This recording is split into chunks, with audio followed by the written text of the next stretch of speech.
Shalom, shalom, shalom. Que le Seigneur Jésus-Christ nous bénisse, qui nous fortifie, qui se souvienne de nous dans sa miséricorde.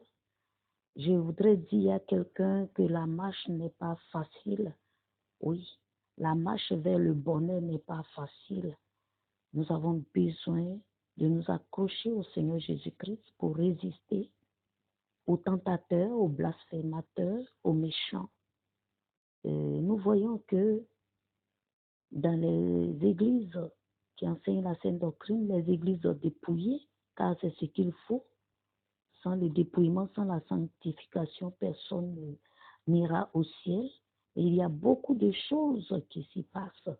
L'ennemi a dit, ceux qui n'enseignent pas la sainte doctrine, ceux qui ne pratiquent pas le dépouillement et la sanctification sont déjà à lui. Mais il s'attaque à qui? À celui qui veut avoir les deux pieds à l'intérieur de l'église, à celui qui veut vivre pieusement. Et il a formé ces gens qui ont infiltré ces églises. Ce sont ces personnes qui vilipendent, qui font des rapports, qui critiquent, qui calomnient, ces personnes sans cœur. Mais malheureusement, les leaders les écoutent. Ils n'analysent pas, ils prennent des décisions. Et cela frustre. Cela cause des frustrations. Cela décourage. Et l'église se vide. Malgré tout, l'église se vide. Ma prière est qu'on soit comme tous les serviteurs et servantes qui suivaient le Seigneur Jésus-Christ. Je suis sûre et certaine que lorsque Jean se mettait sur la poitrine du Maître, c'était pour approfondir sa connaissance. Il n'était pas là pour critiquer, calomnier qui que ce soit d'autre parmi les apôtres. Et Marie, lorsque la grâce est entrée sous leur toit, le Seigneur Jésus-Christ est entré sous leur toit, lorsque sa grande sœur Marthe s'occupait du repas des invités, des visiteurs, le Seigneur Jésus et les apôtres, elle était auprès du Seigneur Jésus, c'était juste pour entendre la parole qui est vie. Oui, la parole qui est Dieu. Comme la Bible le dit, au commencement était la parole était avec Dieu, la parole était Dieu. Marie prenait la bonne part. Elle n'était pas auprès du Seigneur Jésus-Christ pour calomnier sa grande sœur, ni pour raconter ce que les villageois, les cohabitants font. Mais elle était là pour bénéficier de ce grand bonheur qui est entré sous son toit. Le Seigneur n'entre pas sous n'importe quel toit. Il fait grâce à qui il veut.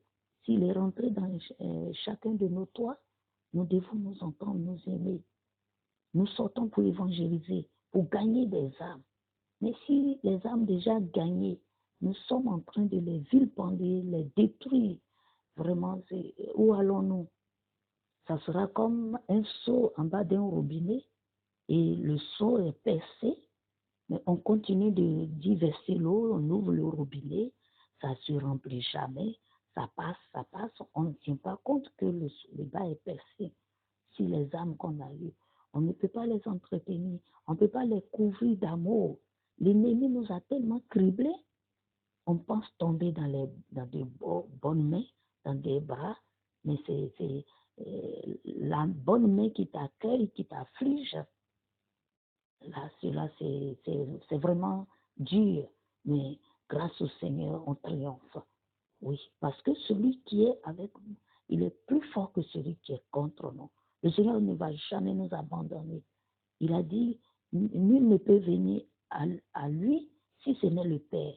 Donc si le Père vraiment a tout fait pour nous sortir du camp de l'ennemi, nous a fait voir, connaître le Seigneur Jésus-Christ, Christ a dit, Père, aucun de ceux que tu m'as donnés ne sera perdu.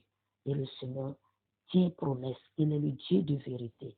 J'ai la ferme conviction que toi qui traverses une situation quelconque, le Seigneur ne va pas t'abandonner. Il est le consolateur. Il a souffert pour chacun de nous. Il est mort à la croix. Il a été flagellé, transpercé. Il a subi tout cela pour que nous ne souffrions plus. Il a payé le prix le plus cher. considérons cela. La douleur que nous ressentons aujourd'hui, c'est pour avoir le bonheur demain au ciel. Mieux vaut que l'homme te vilipende, l'homme te détruise aujourd'hui pour que tu prennes conscience d'attacher au Seigneur Jésus-Christ, car le ciel est mieux. Le diable à l'enfer, il va faire plus que ce que nous pensons qu'on nous fait aujourd'hui. Nous devons suivre le Maître. Nous n'irons pas jusqu'au sang, comme Christ est allé jusqu'au sang. Il a dit dans sa parole que si le bois vert a été consumé, ce n'est pas le bois sec qui ne sera pas consumé. Vraiment, Seigneur, aide-nous à vivre selon ton exemple. Donne-nous ton caractère, donne-nous ton attitude face aux situations. Seigneur Jésus, comment serais-tu face à une situation quelconque? Quel comportement vas-tu adopter? Enseigne-nous.